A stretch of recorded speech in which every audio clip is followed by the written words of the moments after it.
Hey everybody, it's Jang here from UltimateRC.com with my very first drive of my recently unboxed Traxxas Slash 4x4 VXL. This is the mini-sized 1/16 scale. This is 100% box stock, and I'm using the stock nickel metal hydride battery pack. It was sitting around for so long that I actually had to cycle it for several days to get any juice to go back into it. So considering all that, this thing is really peppy.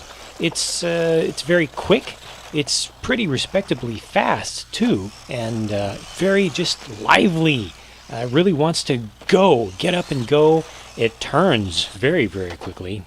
Probably has way too much steering response in it, and just in general, it's feeling like a very fun thing, but maybe even a little bit too quick, too fast for its own shoes. It feels like. Traction with the stock tires is, as expected, not very good, especially while turning on loose surfaces, but it's actually a lot better than I expected, and certainly having four-wheel drive helps out a ton, especially with the direct acceleration in a straight line. You will get up and go, but you may slide in the loose stuff. It's a little bit of a mixed bag though, because on the harder surfaces around here that I'm running on, when I try to turn too fast, it gets up on two wheels and bicycles very, very easily. So it's almost as if it has a little bit too much traction in the turns, and that's not all just because the bicycling is not all just because it has pretty soft suspension stock.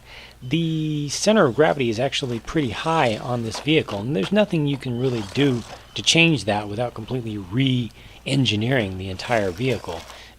The base of it is pretty low. It's not preloaded very much, so even stiffening up the suspension will help, but it's still ultimately, once it gets enough traction to the side in a turn, it will flip over. So I'm a little bit worried about the thought of putting more traction into this vehicle with the tires, because it might just flip over so frequently that it'll become not fun. We'll have to see. Though this little mini Slash is modeled after a racing vehicle, I actually found it to be more fun over here in the loose, unprepared dirt. Here, yes, traction was even more at a premium, but just going easy on the throttle, not going too crazy fast, and kind of going at it like you're going through a desert course or maybe a little bit of a high-speed scaling course, really made it fun. It felt exciting going through and navigating the terrain, and I genuinely enjoyed it. I feel like it feels a lot more at home just on loose dirt and random kind of terrain like this than it does on a more scale-styled surface. This is not what I was expecting at all. For my next run, I will toss a small 2S LiPo battery pack in there and see what actual power is really available from this motor when it's not being held back by the battery. I'll go run it on the 1/10 scale off-road track, and I'll bring it back to the dirt, just random surface too, just to see how that feels once again.